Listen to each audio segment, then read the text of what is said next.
혜성처럼 갑자기 나타나서 조용하던 세계 질서를 마구 뒤흔들면서 MAGA, 미국을 다시 위대하게를 외치던 트럼프 대통령의 고율 관세 정책이 왜 중국의 시진핑 주석에게는 그것이 안 먹혀 들어갈까요? 중국은 무엇을 믿고 저렇게 고자세로 트럼프에 맞설까요?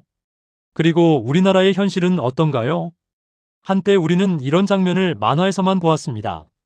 차에서 발사되는 제비형 로봇이 하늘로 날아올라가 주인공을 구하는 옛날 만화가 무한한 상상력을 키우고 어린이들의 호기심을 자극했었습니다. 그런데 이 장면은 더 이상 상상이 아닙니다. 이제는 현실이 됐습니다. 얼마 전 공개된 중국의 한 전기차는 버튼 하나를 누르자 지붕이 열리더니 드론이 힘차게 날아오릅니다. 이 드론은 차량 주변을 맴돌며 주행 장면을 촬영하고 인공지능으로 교통 흐름을 분석합니다. 주차장에 도착하면 빈 공간을 찾아 운전자에게 알려주고 심지어 달리는 차 위로 다시 정확하게 착륙도 합니다. 그리고 이 멋진 기술을 가진 드론을 만든 나라는 미국도 일본도 아닌 중국입니다. 이 드론은 단순 촬영용이 아니라 AI 기반 주행 보조 시스템의 일부입니다. 주행 중 이착륙이 가능하며 실시간 데이터 분석이 핵심 기능입니다. 이 전기차는 세계 최대 전기차 기업 BYD와 세계 최대 드론 기업 DJI가 공동 개발했습니다. 드론 옵션 가격은 약 300만 원. 중국 체리자동차 역시 비슷한 시스템을 곧 출시할 예정입니다. 중국은 지금 미래 모빌리티의 정의를 다시 쓰고 있습니다. 하지만 그들이 다시 쓰고 있는 미래는 이미 자동차 안에만 머물러 있지 않습니다. 이제 중국에서는 로봇이 기자가 됩니다. 마이크를 들고 시민에게 질문을 던지고 행사 현장을 직접 돌아다니며 취재하며 또 경찰을 대신하여 거리의 안전 순찰도 합니다. 또 다른 로봇은 쿵후 발차기를 합니다. 음악에 맞춰 춤도 추고 균형을 잃었다가도 스스로 일어섭니다. 이 로봇은 매우 유연한 관절을 가지고 있어 인간의 움직임을 거의 완벽하게 재현합니다. 이 로봇을 만든 회사는 중국의 유니트리 UNITRE입니다. 대표 모델 G1의 가격은 약 2천만, 이는 서구권 휴머노이드 로봇 가격의 절반 이하입니다. 오늘 우리는 중국의 기술 굴기가 어떻게 현실이 되었고 그것이 미국 트럼프 대통령에게는 어떤 위협이 되었고 또 그 변화가 한국 산업에 어떤 구조적 위협이 되고 있는지를 종합해서 살펴보려 합니다. 중국 정부는 선언합니다. 4년 안에 로봇 산업을 15조 원 규모로 키우겠다고. 이를 위해 연구개발 예산만 약 800조 원을 투입하겠다고 합니다. 이 금액은 2025년 한국 전체 예산과 같은 규모입니다. 청년 실업과 내수 침체라는 구조적 문제를 기술 굴기로 정면 돌파하겠다는 전략입니다. 불과 몇 년 전까지만 해도 중국 제품은 저렴하지만 품질이 아쉬운 물건이었습니다. 단순한 드라이버 하나도 제대로 만들지 못해서 한 번도 제대로 못 쓰는 물건이었습니다. 하지만 이제 상황은 완전히 달라졌습니다. 드라이버를 포함한 공구며 우리가 사용하는 모든 생활용품까지 중국 제품의 품질이 나쁘다고 욕하기는커녕 중국 덕분에 좋은 물건을 값싸게 쓸 수 있어 고맙다고 생각하는 것이 현실입니다. 이제 중국산 제품은 싸고 품질이 나쁜 물건이 아닙니다. 또 중국 제조사들은 더 이상 우리의 추격자도 아닙니다. 삼성보다 얇고 세계 최초로 2번 접히는 폴더블 스마트폰을 만들었습니다. 또한 샤오미를 비롯한 중국 스마트폰 브랜드들은 글로벌 출하량 상위권을 차지하며 삼성과 애플의 점유율을 위협하고 있습니다. 전문가들은 이렇게 평가합니다. 중국이 한국 시장에서 인정받으면 다른 나라 소비자들에게도 큰 영향을 미칠 것입니다. 그래서 중국 제품은 한국 시장에도 정식 출시가 빠르게 늘어나고 있습니다. 보안 우려가 있음에도 불구하고 소비자들은 가격과 성능을 선택하고 있습니다. 프리미엄은 한국이라는 공식이 조용히 흔들리고 있습니다. 일부 산업 현장에서는 과거의 공식이 바뀌고 있습니다. 지금까지는 한국이 기술을 개발하고 중국이 싸게 생산한다. 하지만 지금은 정반대의 장면이 펼쳐지고 있습니다.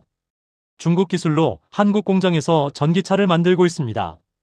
르노코리아 부산 공장에서 생산되는 폴스타사는 중국 지리주의 ELY그룹의 기술을 기반으로 합니다. 이는 미국이 중국산 전기차에 100%에 가까운 고율 관세를 부과하면서 나타난 현상입니다. 중국은 메이드 인 코리아라는 우회 경로를 활용해 미국 시장으로 들어가고 있습니다. 로봇 산업도 예외가 아닙니다. 국내 중소 로봇 기업들은 중국 협동 로봇의 스펙에 맞춰 부품을 조립하거나 완제품을 생산하는 하도급 구조로 밀리고 있습니다. 이제는 우리가 중국의 기술 종속의 위험이 현실이 되고 있습니다. 중국은 미국과의 관세 전쟁 속에서도 경제 성장률 목표를 5%로 유지했습니다. 이를 위해 감수한 선택은 특별했습니다. GDP 대비 재정적자 비율을 4%까지 확대하여 막대한 자금을 풀고 있습니다.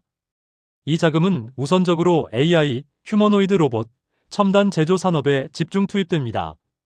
리창 총리는 이렇게 말합니다. 과학기술의 자립자강을 가속화하고 실질 생산력을 육성해 경제 성장의 새로운 동력을 만들어야 합니다. 중국은 지금 돈과 자체 시장으로 기술 봉쇄를 정면 돌파하고 있습니다. 미국 대통령 트럼프는 아무도 견제할 수 없는 무적의 폭군에 가깝습니다. 관세도 이웃나라, 우방국 적대국 따지지 않고 자기 마음대로 올리고 내리고 정했습니다. 그런데 유독 중국한테는 처음에는 큰 소리 쳐놓고 결국은 왜 늘 약한 모습을 보였을까요? 그것은 중국의 군사력이 위협적으로 성장했기 때문도 희토류 수출 통제 때문도 아닙니다. 가장 현실적인 약점으로 우리나라가 중국 물건이 없으면 당장 우리의 소비자 물가가 천정부지로 오를 수 있듯이 미국도 마찬가지입니다. 아니, 미국은 우리나라보다 더 심각합니다. 미국에는 사소하지만 생활에 꼭 필요한 소비재 생산 공장이 없어진 지 오래됐습니다. 공장도 기술도 전무합니다. 만약에 한 달만 중국이 미국과 모든 무역 거래를 중단한다면 미국 국민은 난리가 날 것입니다. 천정부지로 오르는 생활물가 상승으로 살 수가 없다고, 그리고 그 한 달을 트럼프 대통령은 견딜 수 없다는 것을 알고 있습니다. 그래서 매번 처음의 허세는 어디로 가고 결국은 그렇고 그런 협상을 해왔던 것입니다. 그러나 그것이 허세라 해도 그렇게 하지 않으면 안 되는 아픔과 또 말하지는 않지만 모두 알고 있는 전략이 숨어 있습니다. 중국 제품에 고율 관세를 매기고 AI 개발에 들어가는 HBM 같은 첨단 기술이 포함된 자재를 중국에 팔지 못하게 하고, 이렇게 하는 것은 하루라도 그들의 기술 발전을 늦추고 그 사이에 미국이 기술적으로 우위에 있었던 로봇 같은 첨단 산업을 지키겠다는 고육지책입니다. 그렇다면 한국은 이제 어떤 선택을 해야 할까요? 우리 정부도 이 틈을 100% 활용해야 하는 절체절명의 순간에 처해 있습니다. 이제는 단기 성과 중심 정책에서 벗어나 10년, 20년을 내다보는 원천 기술 투자가 필요합니다. 표준을 만드는 기술, 중국이 쉽게 따라올 수 없는 핵심 기술에 집중해야 합니다. 대기업은 가격 경쟁은 이미 불리합니다. 이제는 제품이 아니라 플랫폼과 생태계를 주도해야 합니다. 신뢰, 안전, 글로벌 규범. 이것이 한국 기업의 가장 강력한 무기입니다. 중소기업은 중국의 하청 기지가 아니라 작지만 세계 최고가 되는 기술 독립이 필요합니다. 이를 위해 국가 차원의 보호와 실증 기회 확대가 반드시 필요합니다. 이제 지금까지의 내용을 종합해보면 중국은 더 이상 우리의 추격자가 아닙니다. 자신만의 기술 생태계를 갖춘 강력한 경쟁자입니다. 이 변화는 이미 시작됐습니다. 산업의 판은 우리가 느끼기도 전에 빠르게 바뀌고 있습니다. 그래도 미래는 아직 정해지지 않았습니다. 하지만 분명한 한 가지는 가만히 있는 자에게 미래는 오지 않는다는 것입니다. 그래서 지금부터 우리는 다가올 그 미래를 위해서 국가와 기업이 함께 손잡고 새 역사를 써야 할 것입니다. 지금까지 시청해주셔서 감사합니다. 더 유익한 주제로 찾아뵙겠습니다.